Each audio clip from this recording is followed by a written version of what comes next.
Hello, this is Viewpoint from ABC World. I'm Sintayot Amrat, your host. This edition will focus on the contribution of the Ethiopian diaspora to the realization of the Grand Ethiopian Renaissance Dam GERD and Ethiopia's newly unveiled mega development projects, government major plans for the 2025-2026 budget year, and the role of the Ethiopian diaspora to maintaining Ethiopian unity. And I'm joined here in the studio by Yared Lisanwork from Seattle, Washington, who is business owner and political activist. Thank you so much for joining us, and do stay tuned. A very warm welcome to you, Yared. Thank you so much for the great opportunity you gave me to join your studio regarding GERD. Okay, so as we mentioned, we have just four major points to discuss today. And the first one is the role of the diaspora in realizing the Grand Ethiopian Renaissance Dam across the 14-year journey of the dam. So can you just tell me how they were mobilized, the spirit of the brotherhood, solidarity they have shown to their country, the financial, professional support, and also that support during the pressure from the U.S. government while meddling on the GERD issues? Thank you so much again. And as you mentioned before, my name is Yared Lisanwork. I am from Washington State and city of Seattle in United States of America. In the last 14 years, I pursued the dream of the GERD, and I contributed behind the closed door with the leadership of Engineer Seaside Tekka. He is one of the person who has participated in Project X, and it has a great impact as a diaspora over there. Even though I'm the Ethiopian national, GERD is more than engineering, more than a dam. It is the sign of national pride. That is the symbol of pride, identity, and unity. That's driven the course to stand to the best interest of our motherland, sure, Ethiopia. Sure. So all the diaspora, we came together in such slogan, pride, identity, and unity. I visited in October the 3rd, Friday, October the 3rd. I went over there, I flew over there. You mean just to the Guba? Yes, to Guba. The project site? Yeah, okay. Where the project site is. And when the plane landed, and I go down, I was bowing over there and praying. And I was so surprised. I couldn't believe. I felt I'm in daydream, but it was real. When the tour guide take us to the Saddle Dam, I continued to cry, to see the pure water with the blue sky. It's an amazing and very tremendous job. It looks like it's not man-made. It's God painted it and laid it down over there. You couldn't believe the Mother Nature is singing together with the green lush of all the vegetables. All the mountains for years were testifying all that. When I saw amazing. Yeah, I was so in pride. Regarding the diaspora, as I said, our own slogan was pride, identity, and unity. Let me come to the diaspora. First, there was different, in the beginning, there was a political view. You couldn't see the masterpiece of what the dam looked like because that time the political atmosphere was against to the government. Yeah. But it was the Arab Spring, which well calculated. So few of us began to support the former Prime Minister Meles Zenawi, because it was a great political calculation. Time, situation, environment, all together came for the former Prime Minister, and he started it. So some of us, we began to start because this was a way back started. I remember when I was a high school student, there was a magazine name called Yekatit. So I began to read when I was a 7th grade and 8th grade student about the dam. And there was a guy who was writing particularly over there. So that generation started this thing to support. Few of us. For example, there was Undernet TV in Seattle. 2 of us only in that town were in the favor of the dam, the TV station owner and myself. And I brought 17 articles I wrote in different times, you know. And then later on, you know, Engineer Sisai came and joined us, and Kings of Abbai, Ustaz Jamal, and the Arabic media, Muhammad Al-Arusi. When the things come together like this, the activity of the diaspora began to blossom, especially when in the first administration of Trump, President Trump, he said from his mouth during the negotiation, blow the dam. That brings us unified together. You know, this is the interest of our motherland. Sure. If you gone back in 1880s, when the Adwa, the Battle of Adwa, all the nation came together. Sure. With a single call of the emperor, with a single call. The single word of him united us. Like, you know, when you touch the beast you know, the beast will come and attack you against, right? When the stranger, predator came. Yeah. And then we came together. We began to contribute. For example, in 2021, 16 billion Ethiopian birr, the diaspora is contributed. It is my dam in Abbai, in Amharic, enem Allah la Abbai. You know, that slogan came with the water, the Ministry of Water and Energy. Dr. Selashi. And the other thing is, you know, this fire spread all over the Middle Eastern, all over Asia, wherever Ethiopian is, wherever the embassy is. Okay. The second point is the virtual connection create another movement. That slogan of President Trump, he said it knowingly or unknowingly, but it turned to good. You know, so the virtual, yes, between the diaspora, the virtual thing, the Zoom meetings, all the support blossoming.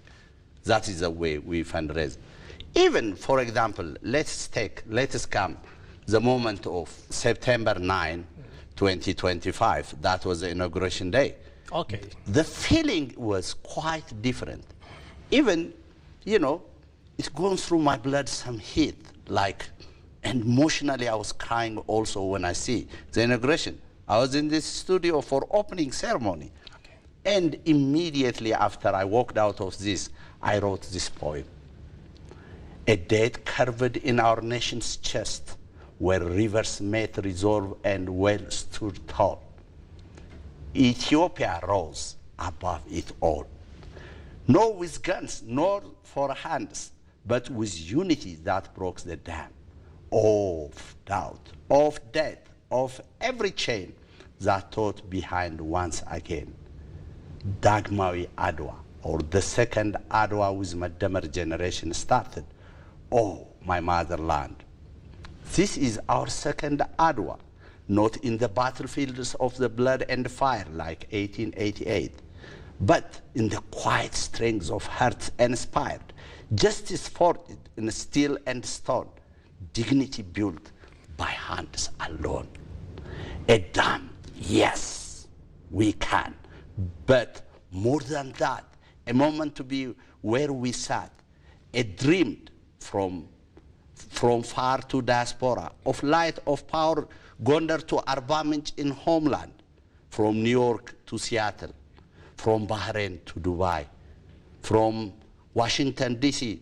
to Japan, Tokyo, like the marathon of Ababa Bikila.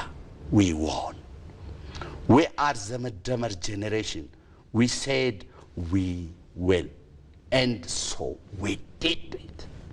With sweat and soul, our pockets bare, we built this dam on the hope and care. No IMF, no foreign conditions, no just our truth and our vision. from shepherd's song in the highlands air, from Gojam highlands to Gondar, to Walaga, to northern Wollo, wherever Abai touches, to the corridor light in the foreign lyre. Each gave what little they could spare, a gird rose bold and fair. This is the feeling of the diaspora. That's everywhere. awesome. Yeah, when sure. the bell is ringing, when the angels are singing together in the rise of our motherland, Ethiopia.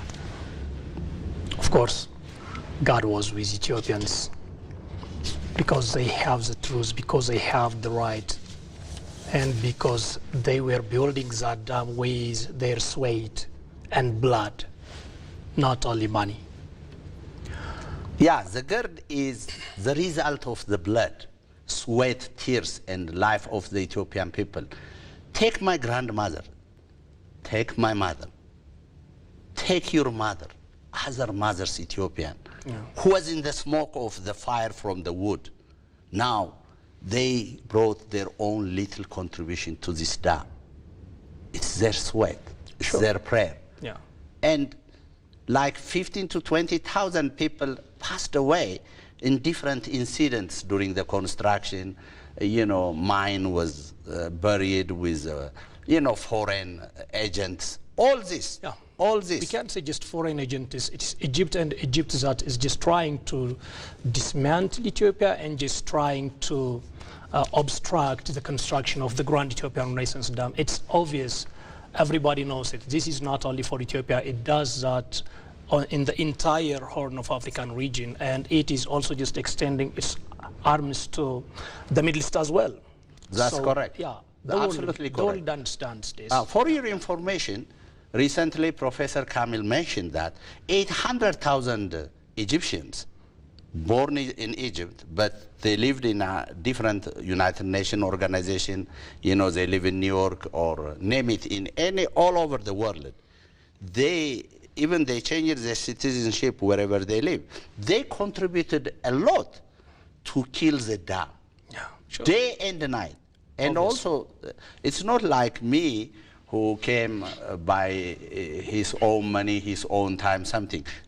Even the Egyptian government paid for activists. Even they bought it here, some of the TikTokers, some of the others, in all directions. They spread like contagious disease. Yeah. But Ethiopia shall prevail. Of course, that is a reality. The role of the public ownership, citizen contribution in emotional restoration, resistance, resilience, that prevails. Great. Well, that's really tremendous. And now let's move on to our next point.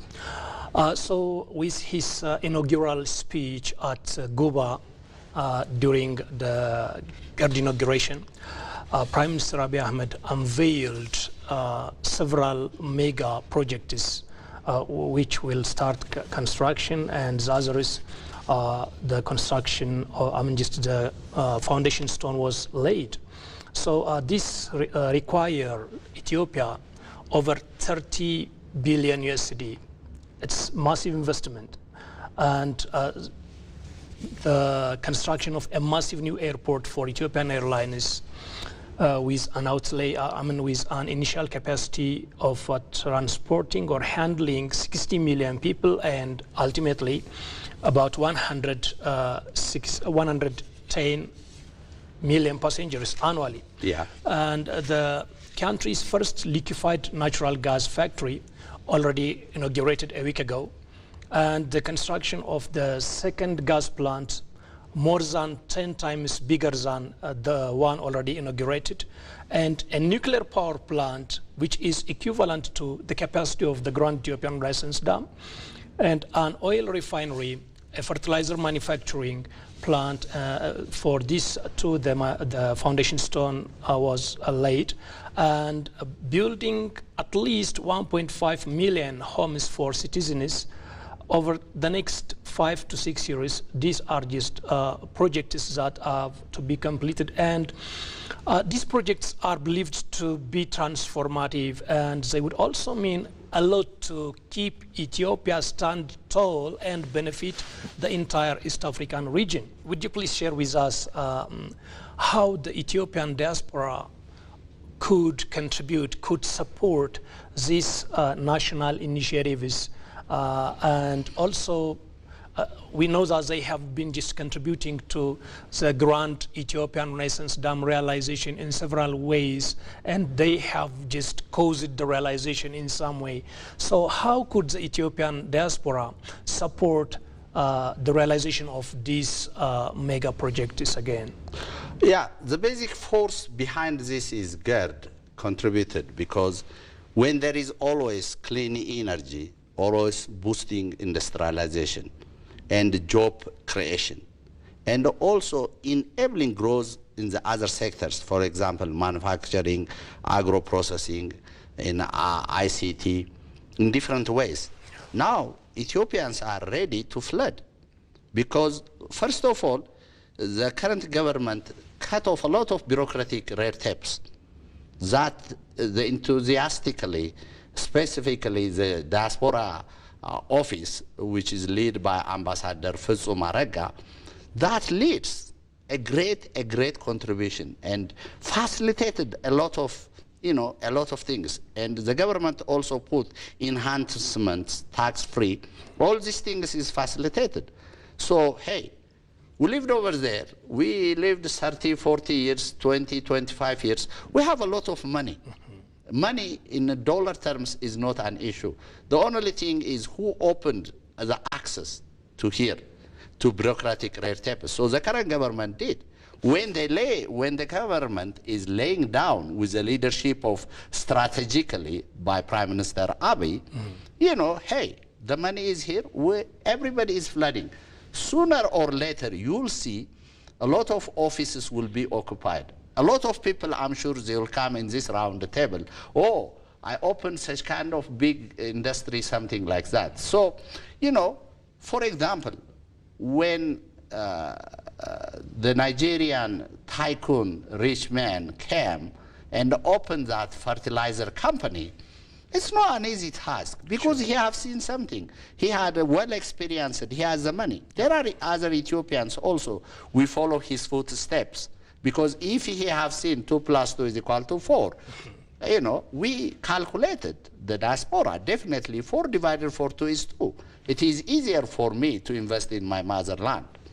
Some of us are homesick to come in to invest here. Obviously. And the other thing is the initiatives and the leverage, the local natural gas, that is a great light of the life.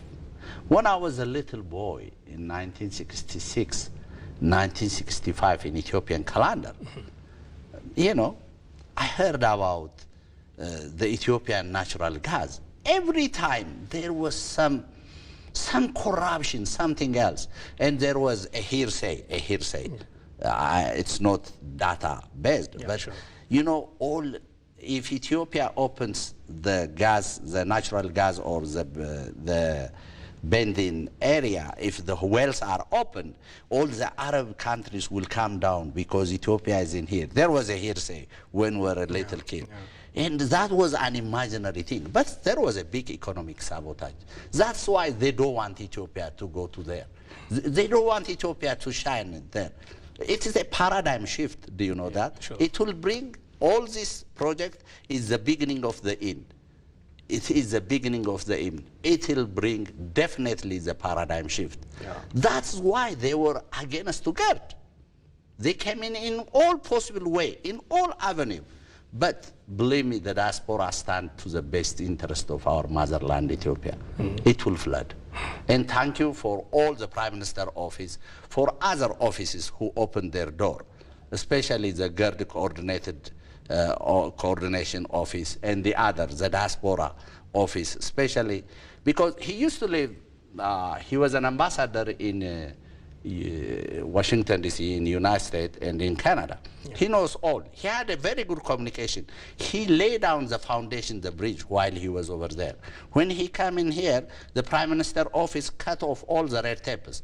Believe me, sooner or later you'll see all. Okay. Well, that's really great, and I also just wish the diaspora come and just invest here in Ethiopia. I mean, just more than they have been doing. So now our next point is the 2025-2026 Ethiopian government plans. There have been just lots of plans. We have heard impressive plans, but let's just focus on 3 or 4 areas: the macroeconomy, peace and security, and the Abai River, as well as the Red Sea waterways. So would you please just tell me your take on these plans? Well, before that, let me send some message for in between, before we come into the new vision. The stage is yours. Yeah. The old versus the new politics. We are now in 21st century. There are still some people who is thinking on 20th century, 19th century, the old politics of the Marxist philosophy. They still over there, stubbornly, they are sitting down. I call upon to all Ethiopians to come to the new generation, new way of thinking. We are very civilized now. To join the Madamar generation. The Madamar generation. In addition to that, not only the Madamar generation, but the driving force behind here, the young kids below 30 years old. You know, they established the artificial intelligence here, the science museum, all blossoming. The Addis Ababa city is also, you know, shining, shining as crystal clear. You can see all the roads, how it is widened. All this is the avenue. But still, some people, they are still singing in the old beat, you know. Yeah, it's not only at this, in fact, the corridor development and other tourist destination development projects by the Prime Minister have been just manifested and replicated from Arba Minch to Gondar, from Addis Ababa to Jijiga and more. So almost every major towns of Ethiopia, particularly those tourist destinations, have had special attention for this corridor development and tourist destination development. So that has been just massive for Ethiopian tourism sector. Yeah, a market-driven economy is blossoming in Ethiopia. Yeah, sure. Whether IMF is there or any establishment of the old generation is there, nothing stop it. The Ethiopian. A market-driven doesn't mean, you know, abandoning the value. That does not mean. But it means using a better and rewarding innovation. Creation is here. So, hey, everybody needs to come to that umbrella. That's my call. Regarding the sea coast and the Ethiopian government activity, which our president made a great speech, stamping speech in the parliament. Yeah. I was so proud. Well, now we can just talk about the Abai and Red Sea waters. The president said that Ethiopia's destiny is deeply rooted and linked to the Abai waters as well as the Red Sea water. Yeah, for my generation, you know, the map of Ethiopia was full in front when I was 4th grade student. I vividly remember as if it were yesterday.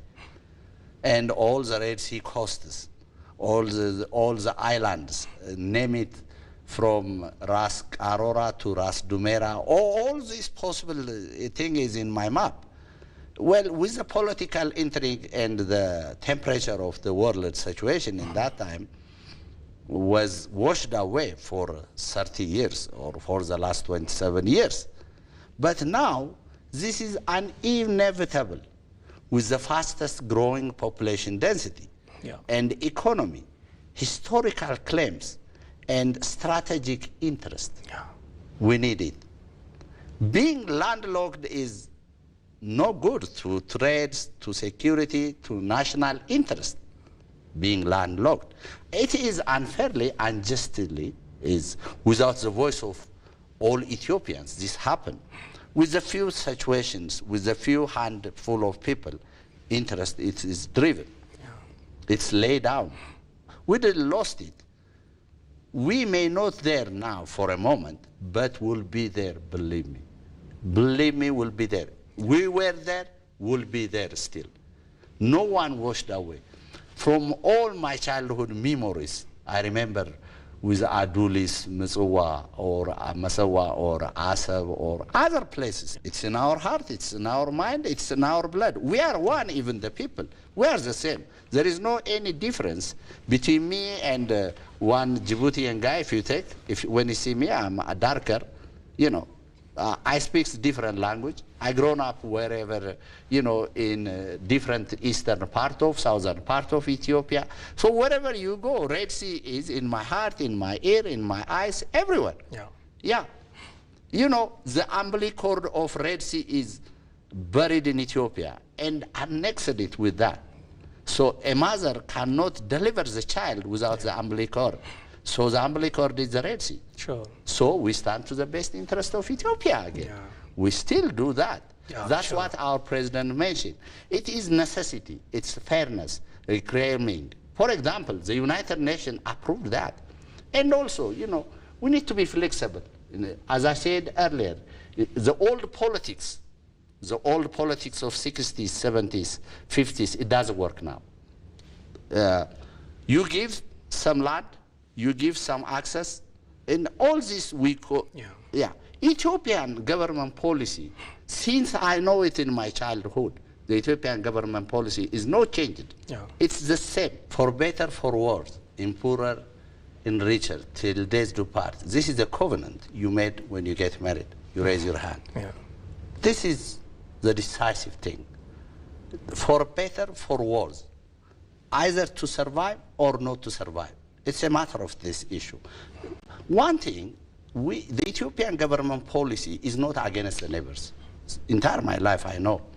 Even with the emperor time, you know, they granted so many things by establishing OAU, and after that also African Union.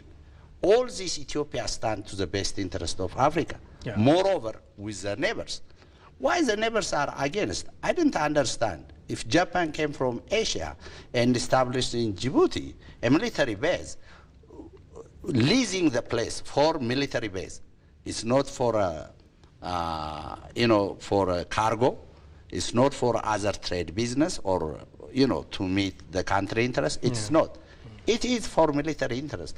When Ethiopia requested a land leased from either the Great Republic of Somalia or from the Great Republic of Djibouti, why they are against to us? Why? The only interest is because Ethiopia can have a paradigm shift. That's it. That's the only thing. So the paradigm shift came through GERD in economic. Yeah. Now we supply power to Kenya, to Tanzania, until it reaches South Africa. Believe it or not, soon, believe it or not, it will come, it will go through Sudan, it's now. It will go to Egypt and Spain through there is a grid, Yeah. and to Europe. Because Europeans, they don't have from Russia all this energy. Yeah. They are desperate to get a clean energy from Ethiopia. Yeah. So Ethiopia get a paradigm shift in economy, in a military, you know, to stand the best interest. You know, national security is the most important issue, the foundation of our own country. Yeah, those actors Yes. who have interest here in the Horn of African region, I think don't want Ethiopia to have a strong military there Yes, they across the Red Sea.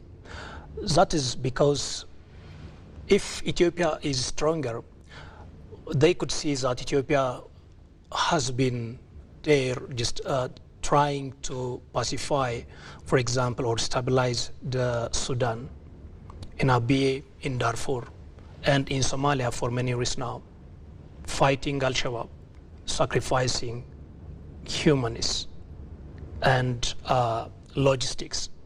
So they have seen that, and Ethiopia will continue to do so for regional stability and peace and security. And if this region is peaceful, stable, now the region entirely just thinks about cooperation, thinks about integration, and thinks about a kind of development, and development is inevitable there. Sure. So it means that they will be independent, meaning they don't see for support or aid from anyone. Then that kind of dependency where everyone who has interest here, commands will be vanished. I think that is also another point for Ethiopia, not to secure or to be obstructed from securing sea access and naval base across the Red Sea. If Ethiopia gain the superpower, nobody cannot twist her. Yeah, that's the point. So they cannot crush her like a garlic and, you know, do this, do that. They cannot. As from history, they knew very well. The Ottoman Empire, they knew. During the Second World War, all the superpowers, the Axis and the Axis and the Alliance, they know all these things. All these things. It's proven.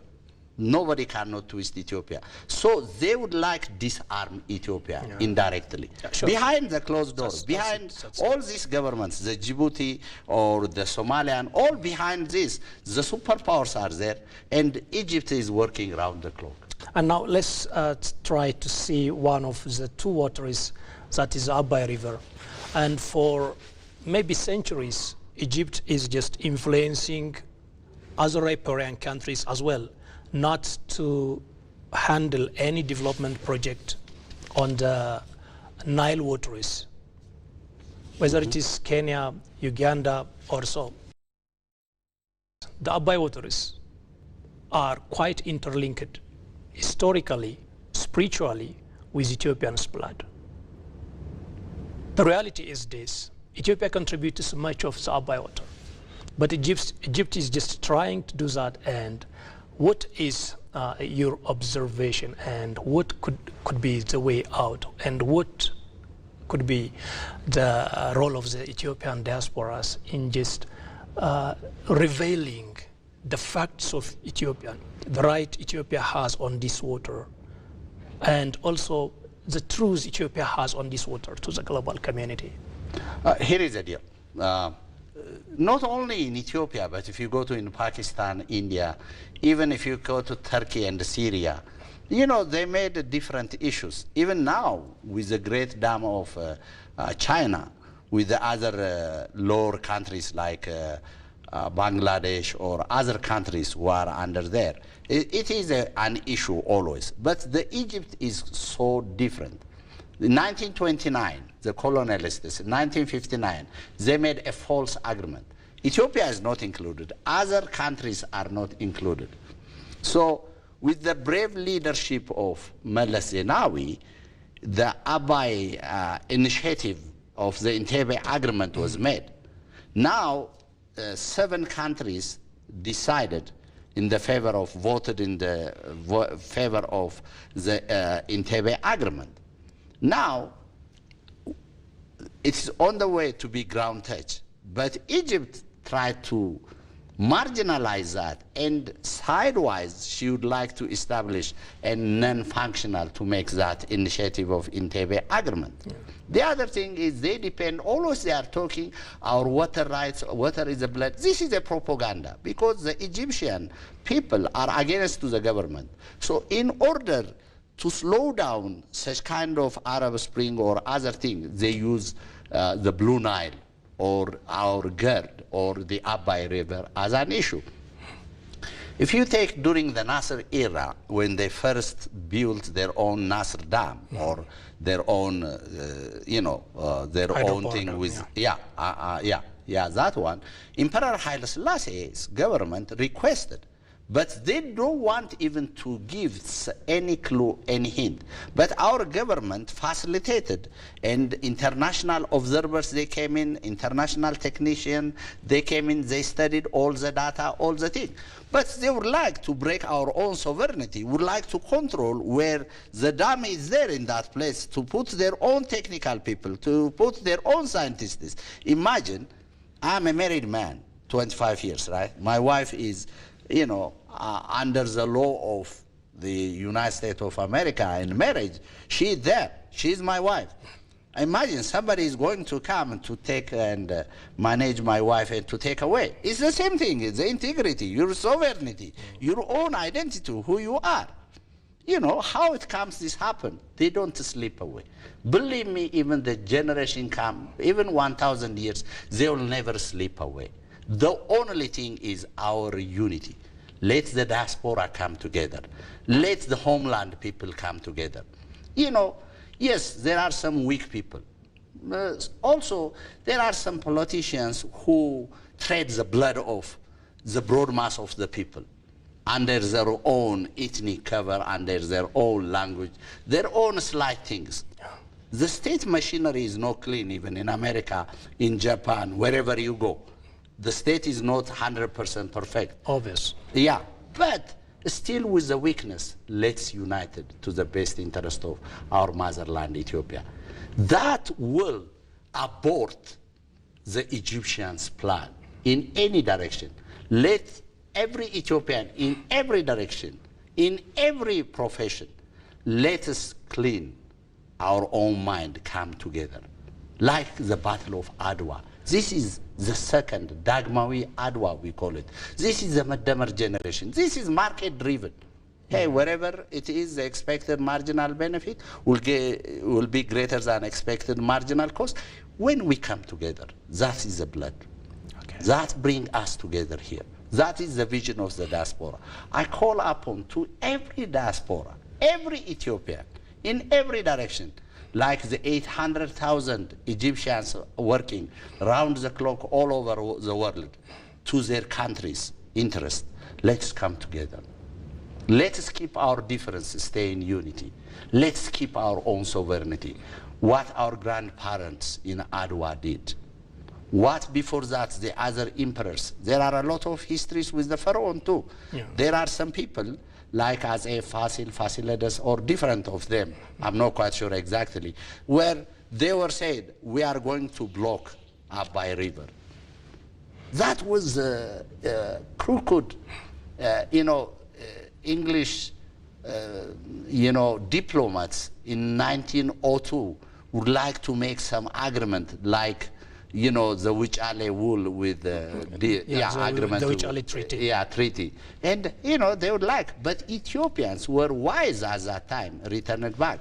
And then after that, they began to think, the British diplomats. And 1929, 1959, they did that one because they knew what will come. That's the problem. So let's come together. Yeah, sure. Yeah, unity is just the based policy and principle for Ethiopians, whether in the diaspora or at home, just to tackle such conspiracies against our own resources. This being said, finally, let's delve on the role of the Ethiopian diaspora for maintaining Ethiopian unity. And Ethiopia has overcome critical challenges since many years back that have tested its unity, peace, security, and sovereignty. And from the Italian invasion to the Grand Ethiopian Renaissance Dam realization, Ethiopia and Ethiopians have foiled several attempts of undermining Ethiopia's sovereignty and unity. So the latest testimony is the GERD. Ethiopians and the Ethiopian government have foiled the Egyptian narratives, the Egyptian accusations, and the global diplomatic pressures, including the Arab League. Ethiopians have foiled that. And I think they will continue to do so. That is what history teaches me as a journalist. So there are just still traitors that are trying the same, to dismantle the country, to dismantle Ethiopian unity, and also to disrupt Ethiopia's efforts toward this peace and security at home and in the region. So what roles can Ethiopians in the diaspora play to abolish this treason and promote Ethiopian unity, and also to stop those traitors not to collaborate with entities like Egypt, which is Ethiopia's long-standing enemy? Well, here is the deal. Let's keep our differences, stay in unity. That is the best thing. We have different opinions. We came in from different regions. We have different languages. We have different culture. That's okay. But when our motherland, Ethiopia, is, as long as she's alive, we come together. If we are separated, if we are open the door for these people, if we are not keeping our differences, stay in unity, of course, it's very easy to attack us because they are well organized. It's not today it started in 14th century, in 16th century, in 15th century. Go back in the history, analyze. The Ottoman Empire, even the British Empire. You know, when the sun never sets in the British Empire, even with that slogan time, they tried. But the only avenue, the only thread in our blood is unity. Sure. To come together, keeping our differences. There is, of course, a political opinion difference between me and you. There is, of course, handling the government way is still, there is a difference between me and you. No matter what it is, we need to come together to the best interest of our motherland. That's the only avenue. That is the only thing. Otherwise, you know, tomorrow, you know, your name is changing, your boss is changing, your identity is changing. The grandkids or the great-grandkids coming in the near future will not have the right to do so. Okay. Do you want that? No. Never. No. I want that? No.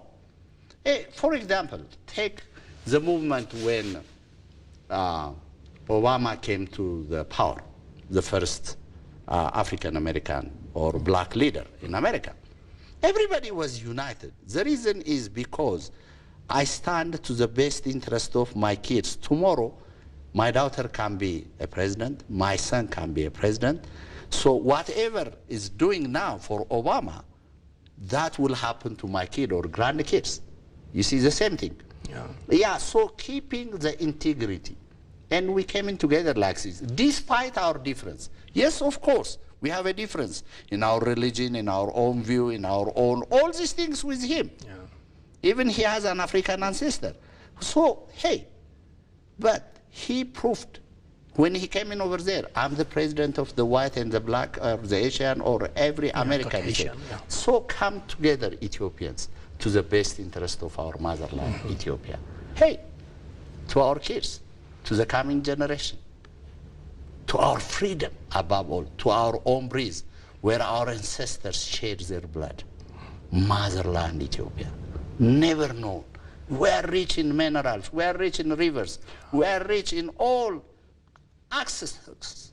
Even above all, no one Ethiopian shall surrender to his enemy. No one in the history I've never seen. Sure. Yeah. That's it. Except few bandits. Well, that is of course. You know, when you have a big farm, there is also a weed over there. A weed is a plant which is planted in an unwanted place. Yeah. That's the scientific analysis.